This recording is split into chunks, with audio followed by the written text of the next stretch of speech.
Growing up, I hated being excluded. I hated being excluded because I had two big brothers, older brothers. You know, I talk a lot about them. And oftentimes growing up, I would want to do what they were doing, no matter what it was. But they were older than me. They were bigger than me. And because of those key elements, I often couldn't do what they were going to do. And I hated it because I felt like I was being excluded. I remember one time when I was in 8th grade, my brother was a junior. He and his date were going on this event that I couldn't go on. It was called the prom. And I didn't understand why I couldn't go to the prom with my brother and his date. After all, I was the funny one. He wasn't. His date's going to have more fun if I'm there than when I'm not. It was a win-win. And I didn't understand why he didn't want me to go. And so I was excluded from that. And I hated it because I wanted to go to his junior and senior prom in 8th grade. I wanted to, and I didn't understand it. Maybe you found yourself in a position where you felt at one time you were excluded. Remember growing up when people would pick teams and they would pick another person and then that team captain would pick another person. And maybe you were the best on the field, but they just didn't know it yet. And so they didn't pick you, and they went down and finally got to the last person. And you were the last one standing. And they said, oh, we already have enough on each team. You're going to have to play the next game. Oh, man, I'm excluded. They don't want me. They don't want me to be a part of this. I don't know of anything that hurts a child on a playground more than being excluded. My son Shaden, we were at the kids' party yesterday, and he was playing with some of the older boys, and he wanted to do what they were doing, and whatever he would do, they would say, hey, let's just go do something different. Let's just go do something. And they kept excluding him. I remembered how that felt. I put an end to that real quick. But oftentimes, you maybe remember those times where you felt excluded back in the playground days, or maybe even more recently. Maybe there's a friend group that you wish you were a part of, and you felt excluded maybe because you weren't invited to something. And that hurts, doesn't it, when you're excluded? Maybe it was something that you wanted to be a part of, or maybe an outing. But if that's you and you've ever experienced that, there's good news for you today. Because when it comes to the people that Jesus chooses, Jesus includes people everyone else excludes. Jesus chooses people or includes people that everybody else leaves out. Jesus is exclusively inclusive.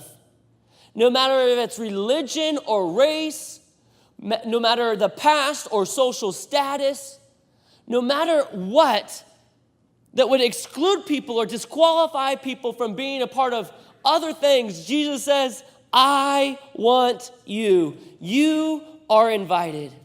You see, Jesus is the only one that gives an invitation to everyone. Jesus says, hey, I want you to be a part of my family. I'm choosing you. No matter how bad you are or how good you are, no matter what you've done or what you haven't done, no matter what, you're invited to be a part of Jesus' circle. Jesus wants everyone a part of his team. And no matter your past, Jesus has a future for you. And that's what's beautifully pictured in our text today in Matthew chapter 9. Matthew chapter 9, beginning in verse 9, it says, as Jesus continued and passed on from there, he saw a man named Matthew sitting at the tax office. And he said to him, follow me. So he arose and followed him. Now Matthew, the author of this gospel, the gospel according to Matthew, we saw last week, the gospel simply means good news, that Jesus is the good news. So the gospel is just about Jesus. This is Matthew's account of Jesus, the good news. And as Matthew is recounting the story of Jesus, he comes to the point when Matthew himself was called to follow Christ. And so now Matthew in our text today begins to recount his own story of how he became a follower of Jesus. And Matthew says something important. He says that he was sitting at the tax office. Matthew was a tax collector.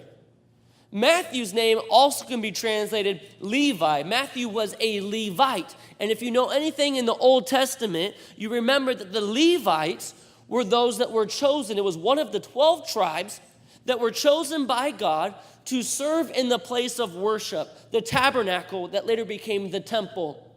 So if you were a Levite and a male, it would be your responsibility, your calling, to be able to serve the Lord in the place of worship.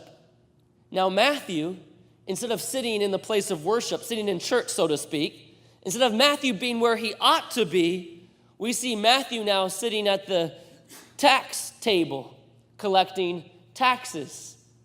Matthew wasn't where he ought to be, where his calling was to be. Matthew now was serving himself. How do we know that? Well, because instead of being in worship, he was at the tax office. Matthew, I believe, records that and makes mention of that to show the condition he was in, what his God was. You see, his God was no longer God. His God became money. And he lived for money. And as a tax collector, you could make a lot of money being a tax collector. How? Well, in that day, tax collectors weren't that popular. It seems like some things never change. I guess tax collectors still today aren't that popular. I mean, we don't think of the IRS as like, man, I would love to hang out with those guys. I mean, the IRS, those guys are so cool, so nice and just kind and loving. They don't have that type of reputation, although I'm sure, if you work at the IRS, I'm sure you're kind and loving. But I'm just saying, the reputation, the stipulations that go with that often isn't very positive. Same in that day, but way worse, people wouldn't want to hang out with a tax collector. Just as we don't say, hey, I'd love to hang out with the IRS, people wouldn't want to hang out with tax collectors in that day because of the stipulation that tax collectors had. You see, tax collectors in that day made their living off of robbing people. Now, you might think, well, tax collectors today make their living off of robbing people. Well, actually, I read something before the latest tax reform that we've had. There was actually a statistic that did an analysis on working adults, and they found that if you take out the money that is paid in taxes, you would have to work from January through May, and everything that you make in January through May goes in taxes, and the rest from June through the rest of the year, you get to keep. And so they were actually talking about how you give so much, and you might think, man, I'm being robbed, and they're robbing me today. Well, in that day, they really were being robbed. You see, in that day, tax collectors were allowed by Rome, as Rome would assign a person to a region, Matthew being assigned to this region over the Jews, being a Jewish man, knowing the people, Matthew is assigned to this region to collect taxes. But what Rome would allow is they would say, as long as you pay us what we are asking, you can keep whatever you make in addition to that. So Matthew, say, needs to get 10% of their income off of that trade or off that harvest and give that to Rome. Now Matthew can say you need to give 50% of that or 45% of that or 75% of that. Maybe Matthew wanted to go to Vegas, Sodom and Gomorrah that day. And so, that weekend, he had a weekend trip coming up and knew he wanted to have some extra spending money. So he could up the taxes and say, actually, this week it's going to be 75%.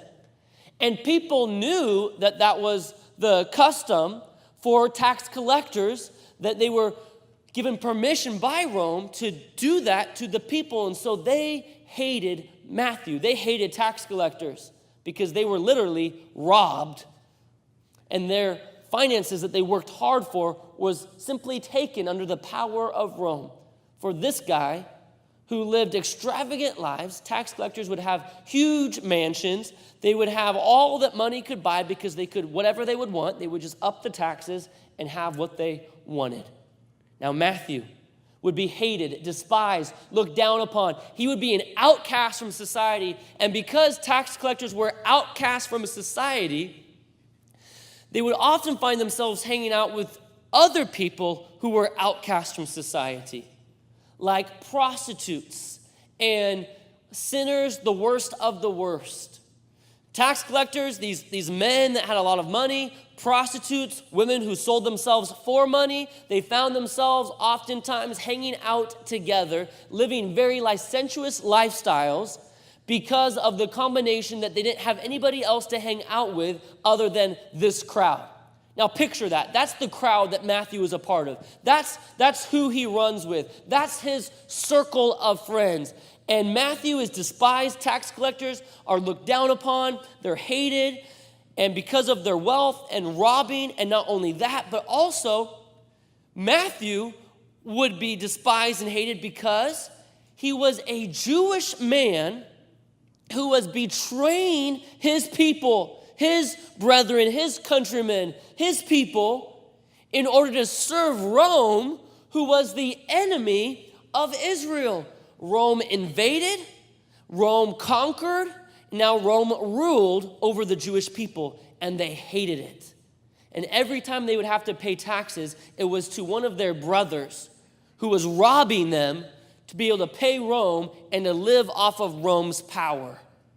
And so Matthew and tax collectors would be looked down upon, despised. They would be outcast from society. No one would want anything to do with them or would have anything to do with them, because if you then hung out with Matthew, then people would hate you because you're hanging out with the guy. I can't believe that you would hang out with Matthew.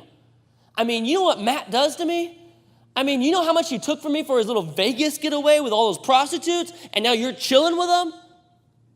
People would have nothing to do with tax collectors. And now Matthew, he's sitting at the tax collecting office, collecting taxes, and Jesus sees him there. And Jesus sees Matthew, but notice this, Jesus doesn't see what Matthew is. He sees what Matthew could be with him. Jesus sees Matthew as what he could be if he only had Jesus in his life. He doesn't see Matthew in his current condition. He sees Matthew as a follower of Jesus. And if he becomes a follower of me, Jesus would say, I know his life would change. And so Jesus goes to Matthew and he says to him, follow me. And he arose and followed him. Now Matthew, he leaves his tax collecting office. And he leaves that behind. And Luke's gospel, Luke's account of the same story says he leaves immediately. Matthew, who had everything the world could offer. Matthew, who had the wealth, who had the women. Matthew, who had anything money could buy. All the fleshly desires, all the inclinations that the flesh could want, he had it all. And he was still empty. And Jesus sees him in his empty condition and knows if he only becomes a follower of me, his life will change forever. So Jesus calls him.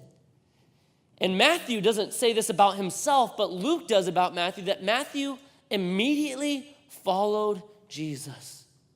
And I think that's an important note because Matthew, having everything the world could offer, everything that the flesh could desire, Matthew leaves it all immediately to follow Jesus, knowing that what is found in Jesus is far greater than anything else the world can offer. And Luke also says that he left everything behind. He no longer was a tax collector. He left his identity behind. He left his character behind. He left his wealth behind. And I say those things because when you become a follower of Jesus, you are a new creation in Jesus Christ. You leave your character behind. But Matthew, more than leaving that character behind that he was known as, his reputation behind of what he was known as, more than that, what he would want to leave behind, he also leaves his wealth behind. He leaves it all. But Matthew doesn't make mention of that in Matthew's gospel. Why? Well, I think because it could be viewed as somewhat controversial or somewhat, what a cocky attitude Matthew has when Matthew writing about himself in third person. And Matthew, he left it all behind. He left the women behind and the wealth behind. And he left his business behind. And he lists everything out that Matthew left behind. And we're like, well, who's writing this? Oh, Matthew is. Oh, this doesn't mean as much. But I think it's more than that, why he left that out, that he left it all behind. I think it's more than just not seeming somewhat prideful in his life. I believe the Spirit inspired Matthew to write this. He didn't write that he left it all behind because Matthew wasn't concerned about what he had to give up to follow Jesus. Matthew knew that there was nothing there. So when Matthew says he arose and followed him, what Matthew is saying is that the cost of what he gave up to follow Jesus didn't matter. All that mattered is that I'm following Jesus. A lot of times as Christians, we count the cost before we look to Jesus. When I share with people about Jesus, I hear this from time to time. I'm not ready to follow Jesus yet. And I say, why not? And they say, well, I'm going to have to give up this, and I'm going to have to stop doing this, and I can't do this anymore. And they look at a relationship with Jesus as a list of do's and do nots. Don't do this, and don't do this, and don't do this. And because I can't do any of those things, or I have to give up those things, I'm not ready to follow Jesus yet. But Matthew, when he gets one look at Jesus, and he had everything the world could offer, and he sees Jesus, he knows that there's more in following Jesus than there is in the things that he had. And not only that, but the things that he had, it's as if he says, they're not even worth mentioning. The things that I had to give up, it's not even worth mentioning. What matters is that I followed Jesus. And as Christians, I think sometimes when it comes to following Jesus and what God calls us to do, I think so many times we can get so caught up in, well, what I'm going to have to give up, or if I'm going to commit to being at church, then, I'm not going to be able to do this on the weekend, and I only have Sunday to get this in line, and if I'm going to commit to really seeking the Lord and doing these things, and I have to give up this and this and this. And I believe we're missing the point, because what Jesus is, when we actually see him for who he is and understand what he wants for us in our lives, we understand what God has for us is so much greater than what we would have for ourselves.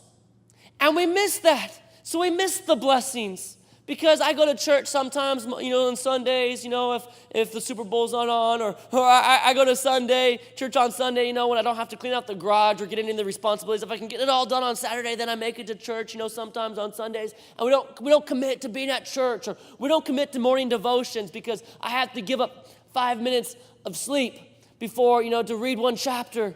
And I can't give up that 5 minutes.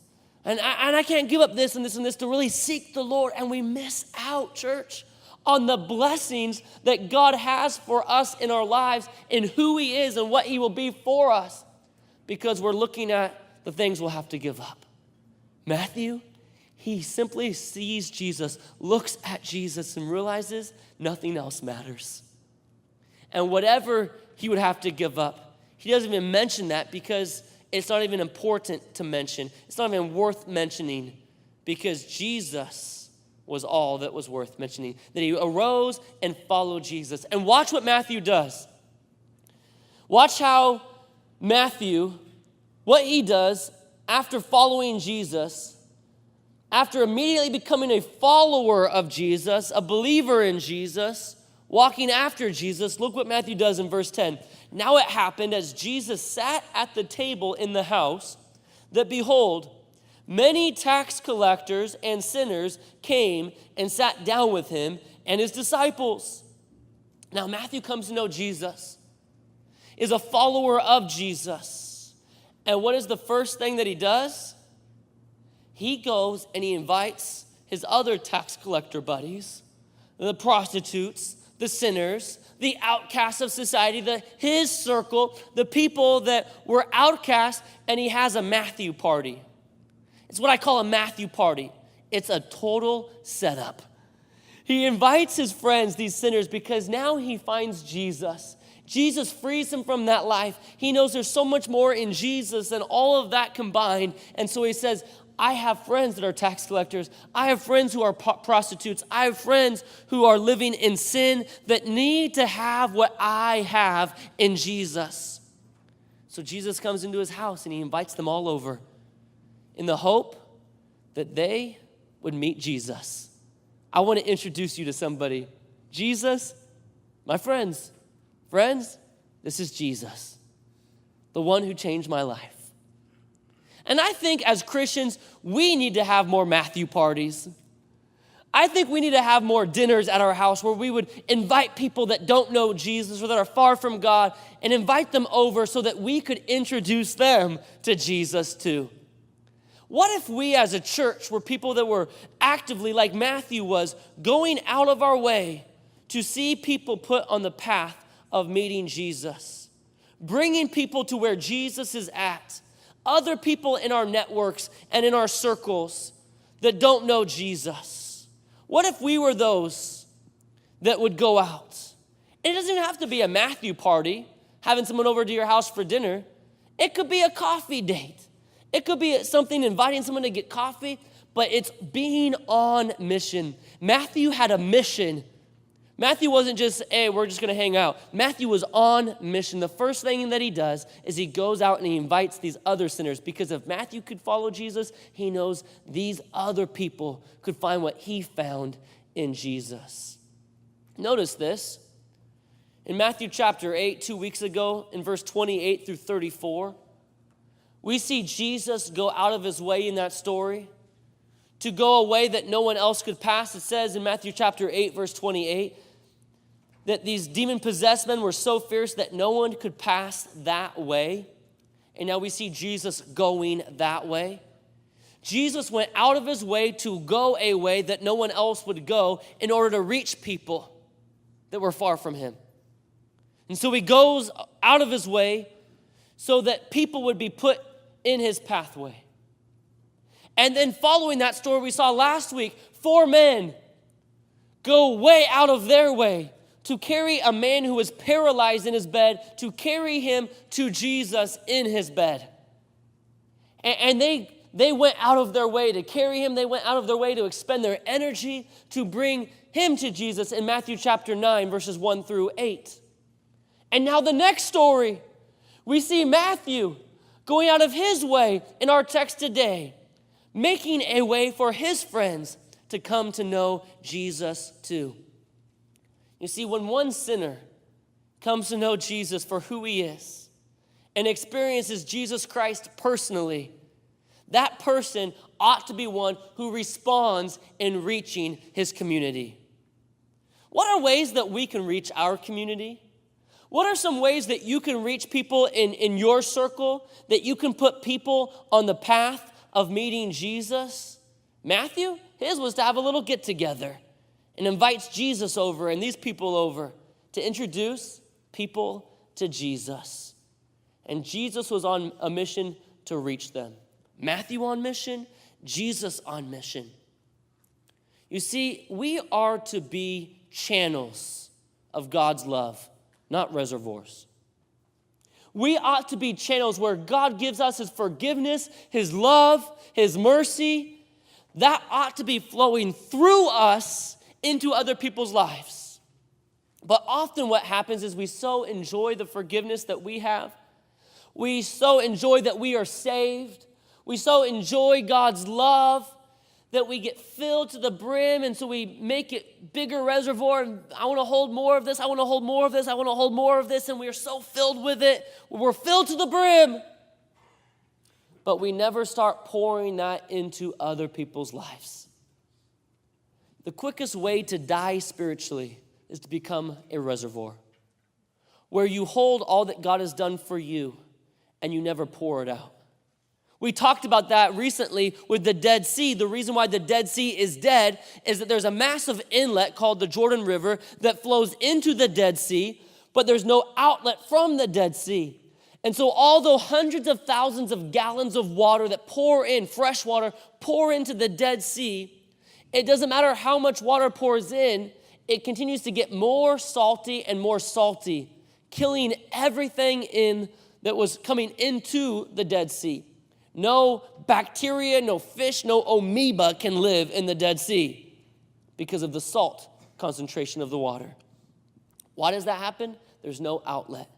Same with cesspools.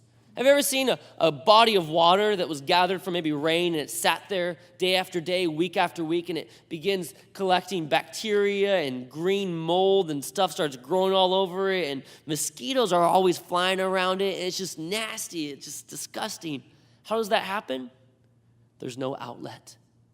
And the same thing in our spiritual lives, the quickest way to die spiritually is to continue to receive all that God has done for you without ever giving that to somebody else. If you want God's blessings and his love and his forgiveness to continue to pour out in your life, you have to continue to pour that out. Everything God gives to you is meant for you to give to somebody else. God blesses us with everything. Everything we have, our finances, our homes, our breath in our lungs, it's all a gift from God. Everything that we have in our lives, it's all from God. He gives us every good gift. But God gives and he gives and he gives until we're full. And if we're just a full reservoir, God says, I can't keep giving you anymore because you're full. It's not until we start receiving what God gives and pouring that out into other people's lives, meeting someone's need that's struggling financially, helping somebody out in a way that God would call you to do. And when you begin to pour out the blessings that God has given to you onto others, God looks at that life and says, that's a life that I'm going to continue to bless. That's a person that I'm going to continue to pour out my blessings on. And the same thing for us spiritually. We receive God's forgiveness, but it's often hard for us to show it. We receive God's love, but then we don't give it. We receive so much from the Lord, but then we're so, oh Lord, I'm so good with you, I'm so good with you, and we forget about the other people who need it. I liken it to us all on a cruise ship that capsizes, and we're all in the water. Our fate is certain death. But then another cruise ship pulls up, and Jesus is on that one. And he takes a life ring and he throws it out to you.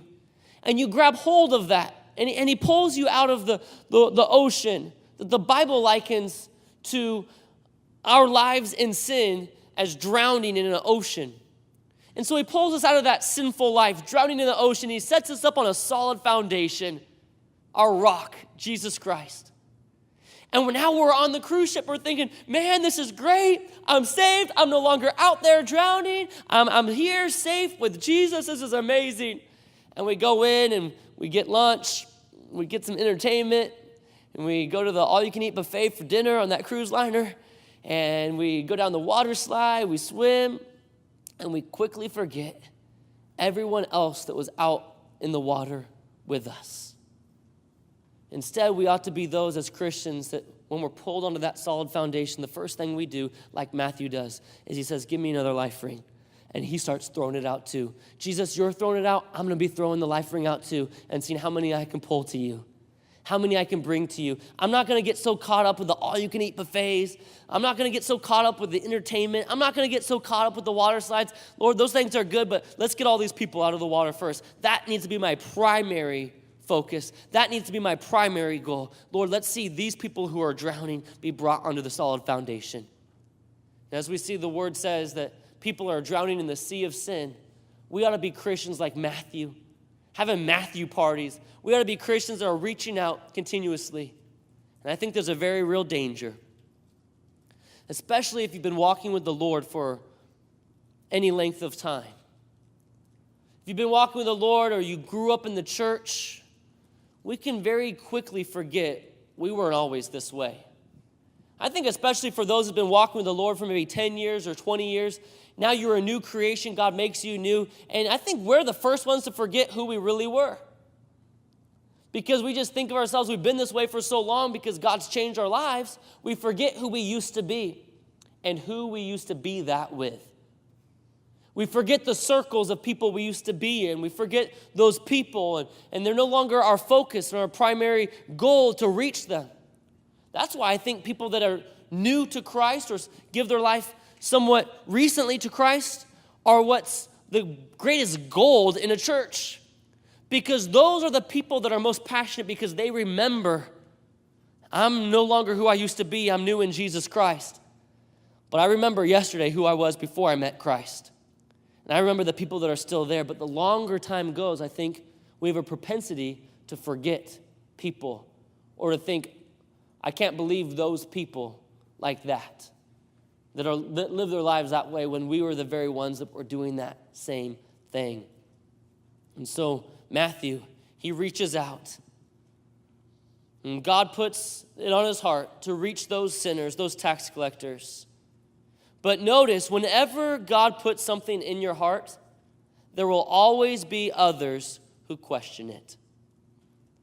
And it's usually the most religious people. Look at verse 11. And when the Pharisees saw it, they said to his disciples, why does your teacher eat with tax collectors and sinners? Now we know what that group sinners includes. Prostitutes, the outcasts. These are the worst of the worst. Why is Jesus having a meal with them? Now, to the Jewish person in that day, in that culture, it was believed that sharing a meal was the closest fellowship or communion, it was called, the oneness that you could experience with someone on a social level. The reason why they believe that is because if I ate the same thing that you're eating, if you eat from that cow what nourishes me, and you eat from that cow, and we all eat from that cow, what is making me is also me making you, we're going to become more like each other. And as weird as that sounds to us now, knowing how digestion works and how it nourishes the body, they thought in that day, if we're eating of the same thing, we're going to become more like each other because that's what our body is taking on. And so people would be very, very careful who they would eat with. Because if I don't want to be like you, I'm not going to have a meal with you. If I don't want to become like you, I'm not going to share a meal with you.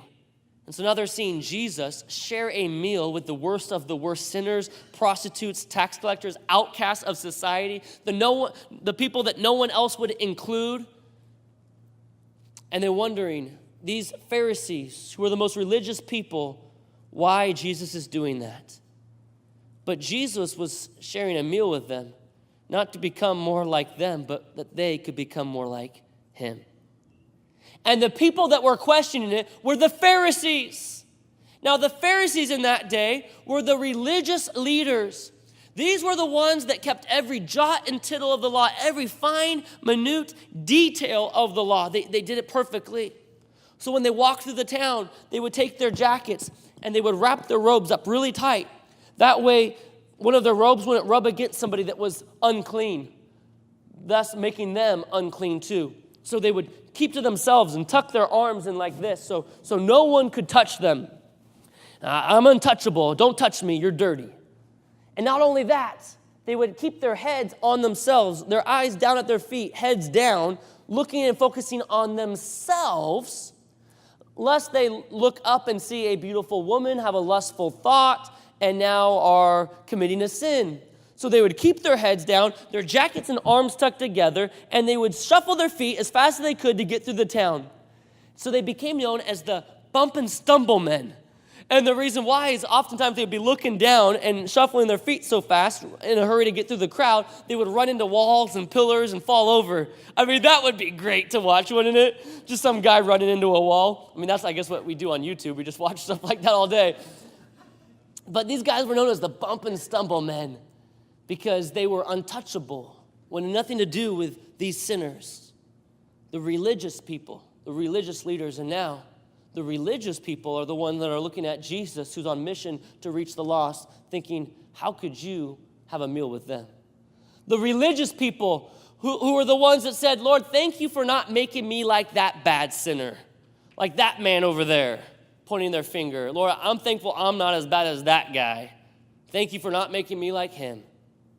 And now Jesus is reaching out to these people, showing love to these people that no one would show love to.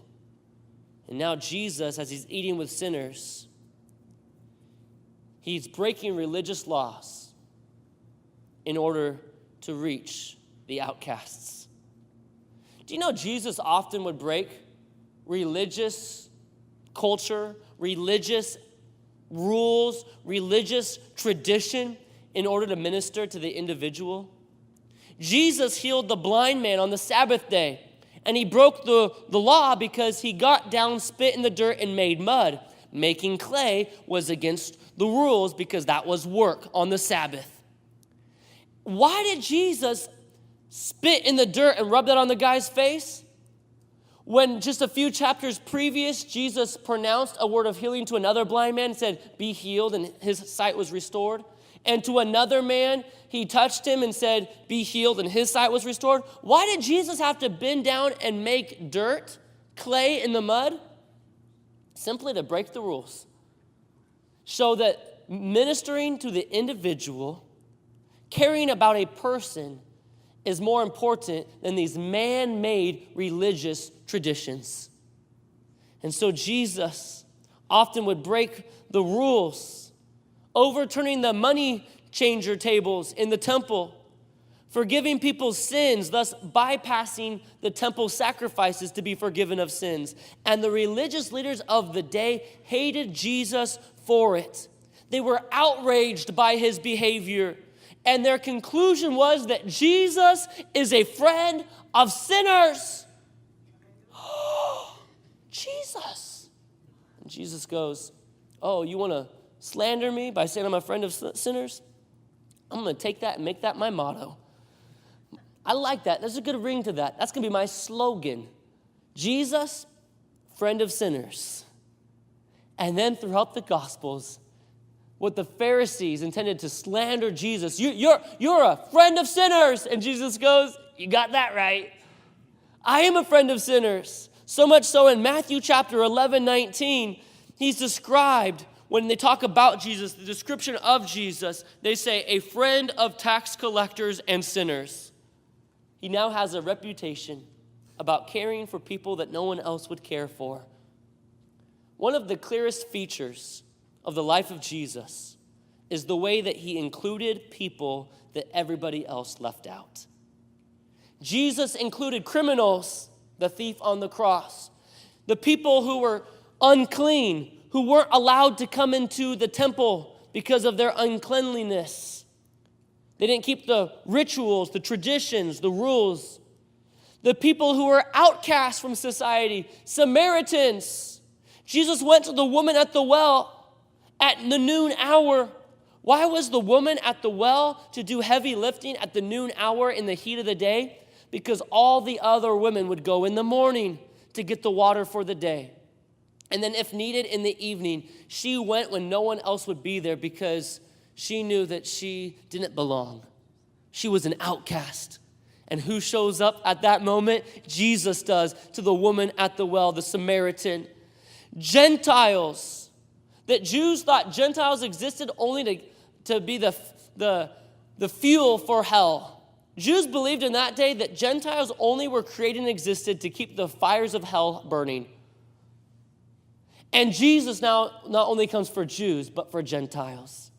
Jesus reaches the poor, the sick, lepers, women, and the list goes on and on and on. Jesus drank water from the woman at the well. He heals the woman who was bleeding. Jesus spoke to a demon-possessed man.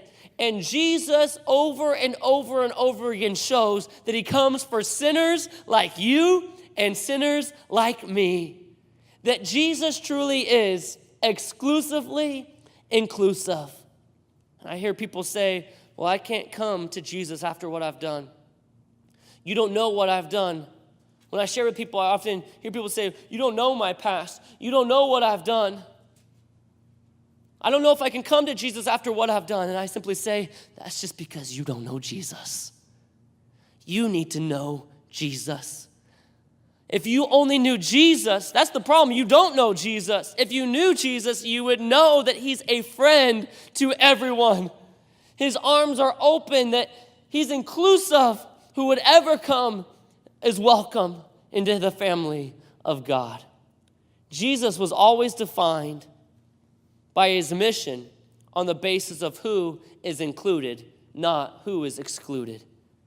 Never about who is left out, but who is included. You see, Luke chapter 19, verse 10 says that Jesus, the Son of Man, has come to seek and to save that which was lost.